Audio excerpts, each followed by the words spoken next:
Di tengah megahnya kota dan kehidupan mewah kalangan atas, Jakarta juga menyimpan ruang bagi mereka yang hidup kurang layak. Mereka hidup di pemukiman padat penduduk dengan keadaan apa adanya. Seperti apa ketimpangan sosial dan ekonomi di Jakarta? Dan apakah persoalan ini jadi perhatian bagi para calon gubernur dan calon wakil gubernur yang saat ini tengah berkontestasi di Pilkada Jakarta 2024?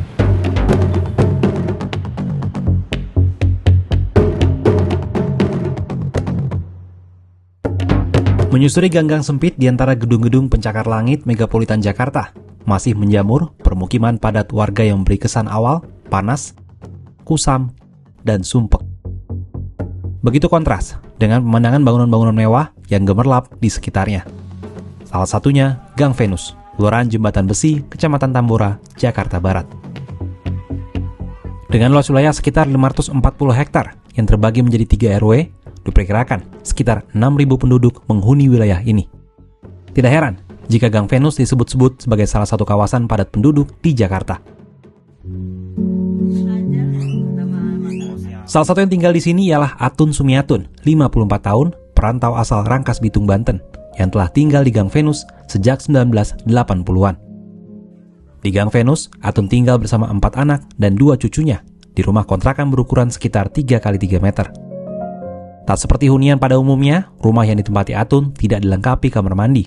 Ia harus menggunakan kamar mandi umum untuk kebutuhan mandi, cuci, dan kakus.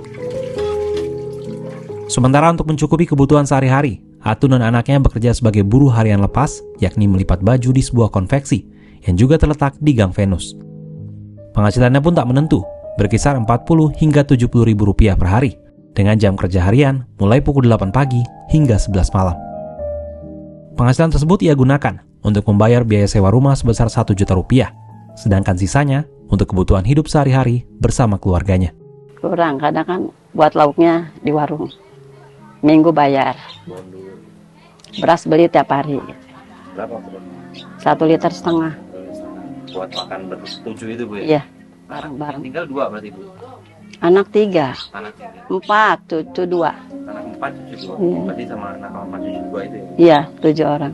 Meski memiliki KTP Jakarta, namun Atun mengaku tidak pernah mendapat bantuan dari pemerintah. Pengennya ya kebagian apa-apa kalau ada bantuan. Kan nggak pernah ini. Karena nggak pernah dapat. Ya? Belum pernah ya. Kayak orang-orang lah, orang dapat pengen dapat. Paling gini bukan belum miliknya kali ya. Iya. Tapi kalau ada ya. Pengen lah. Kalau ada pengen.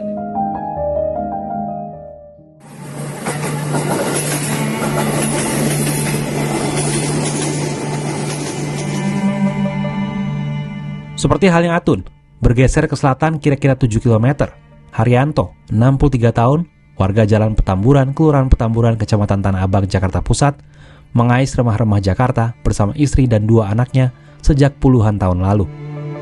Mereka tinggal di sepetak rumah di pinggiran rel kereta. Hanya menamatkan pendidikan sekolah dasar, Haryanto tak punya banyak pilihan untuk bekerja. Nasib serupa juga dialami kedua anaknya yang berhenti sekolah saat SMP akibat keterbatasan biaya. Untuk menyambung hidup sehari-hari, Haryanto mencari sampah plastik dan barang rongsokan lain untuk dijual ke pengepul. Dalam sebulan ia mengaku bisa mendapatkan uang sekitar 800.000 hingga 1 juta rupiah yang ia gunakan untuk memenuhi kebutuhan sehari-hari. Alhamdulillah sih, istilahnya kurang juga bisa sabet sono sini lah, kasbon sono. Haryanto yang berstatus sebagai warga Jakarta ini pun bersyukur ia dan keluarga sudah terdaftar sebagai penerima Kartu Indonesia Sehat, sehingga tak khawatir jika sakit. Namun ia mengaku tak rutin mendapat bansos, meski penghasilannya berada di garis kemiskinan.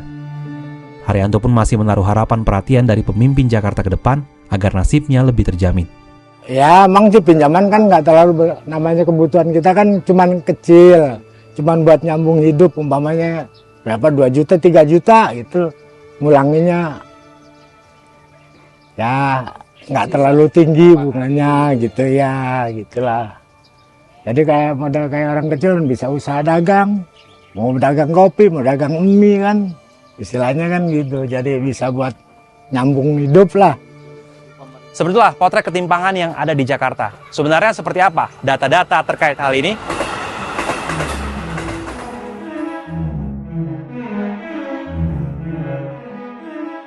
Acuan pengukuran ketimpangan suatu kota tergambar dari nilai angka rasio Gini. Nilai rasio Gini berkisar 0 hingga 1, di mana semakin mendekati 1, mengindikasikan ketimpangan yang semakin tinggi.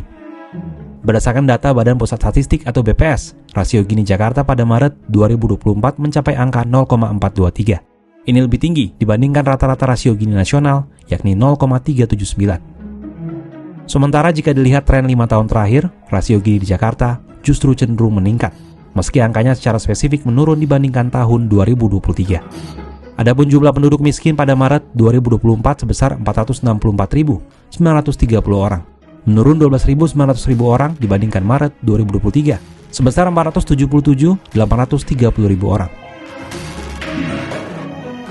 Terkait persoalan ini, Direktur Eksekutif Institute for Development of Economic and Finance atau INDEF, Tauhid Ahmad mengatakan, fenomena ketimpangan sosial memang sudah sangat lama menjadi bayang-bayang gemerlap kemajuan Jakarta. Tauhid menjelaskan sejumlah indikator terkait ketimpangan sosial itu dapat dilihat pada situasi kondisi level pendidikan, kesehatan, dan pendapatan. Untuk mengatasi ini, pemerintah perlu membantu masyarakat miskin mempertahankan level kehidupan mereka dengan harga yang relatif terjangkau, bantuan sosial memadai, dan kemudahan akses layanan pendidikan dan kesehatan. Selain itu, aksi afirmatif dari pemerintah juga diperlukan dalam menciptakan lapangan pekerjaan, modal usaha, atau akses kapasitas terutama di sektor industri dalam rangka meningkatkan kualitas hidup masyarakat miskin. Nah, model-model affirmative action itu sangat diperlukan dengan catatan memang SDM mereka harus dilatih, ditingkatkan produktivitas dan sebagainya. Saya kira itu. Nah, kalau kita ngacu ya ke negara-negara luar, sebenarnya mengantisipasi kesenjangan untuk pendekatan pendapatan ya mungkin agak masif adalah industrialisasi berbasis katakanlah berbasis lokal begitu ya. Jadi itu yang kemudian penyerapan tenaga kerja akan jauh lebih banyak dan pendapatan akan jauh lebih persisten. Lantas apa saja solusi-solusi yang ditawarkan oleh masing-masing paslon untuk menyelesaikan persoalan ketimpangan yang ada di Jakarta? Dalam debat kedua Pilkada Jakarta yang digelar Minggu 27 Oktober 2024, ketiga calon wakil gubernur Jakarta menyampaikan solusi dan gagasannya untuk menyelesaikan persoalan ketimpangan di Jakarta. Kartu kamu, kartu Jakarta Maju. Kartu kamu adalah kartu yang akan menggabungkan seluruh kartu-kartu yang bagus-bagus di masa Pak Anies akan kita teruskan, bahkan kita akan tambah dengan kartu yatim dan kartu pelayan rumah ibadah. Kami akan berikan bansos yang tepat sasaran, karena saat ini banyak setelah kami berdiskusi dengan mereka banyak yang mengeluh. Saya bertemu dengan Ibu Halimah di Cideng, bahwa dia selama ini sudah 20 tahun di Jakarta, tapi tidak punya kartu penduduk sehingga dia tidak menikmati bantuan-bantuan tersebut. Kita perlu memberikan lapangan pekerjaan bagi semua warga DKI Jakarta. Jobs for all. Itu yang pertama. Yang kedua, dia juga harus mendapatkan pendapatan yang layak, yaitu dengan UMP ya, yang disesuaikan dengan survei kebutuhan hidup layak atau KHL ya. Karena kalau kita hanya melihat dari pertumbuhan ekonomi dan juga inflasi, kekhawatirannya adalah dengan meningkatnya harga bahan pokok sehingga dia tidak bisa hidup dengan layak. Pertama adalah pangan harus murah. Kita harus memperpendek rantai pasok. Kemudian kita lanjutkan kontrak farming. Kita lakukan operasi pasar dan harus dikerjakan secara profesional oleh BUMD Pangan Jakarta. Nah, yang kedua, transportasi publik harus terjangkau. Armada harus ditambah, rute diperbanyak, terutama perluasan wilayah Jabodetabek.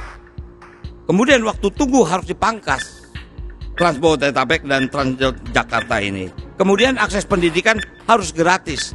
Ketimpangan jadi satu dari sekian banyak persoalan yang menanti calon pemimpin Jakarta ke depannya. Nah, kalau menurut sahabat Kompas, dari janji-janji yang sudah disampaikan, apakah mampu menyelesaikan persoalan ketimpangan di Jakarta?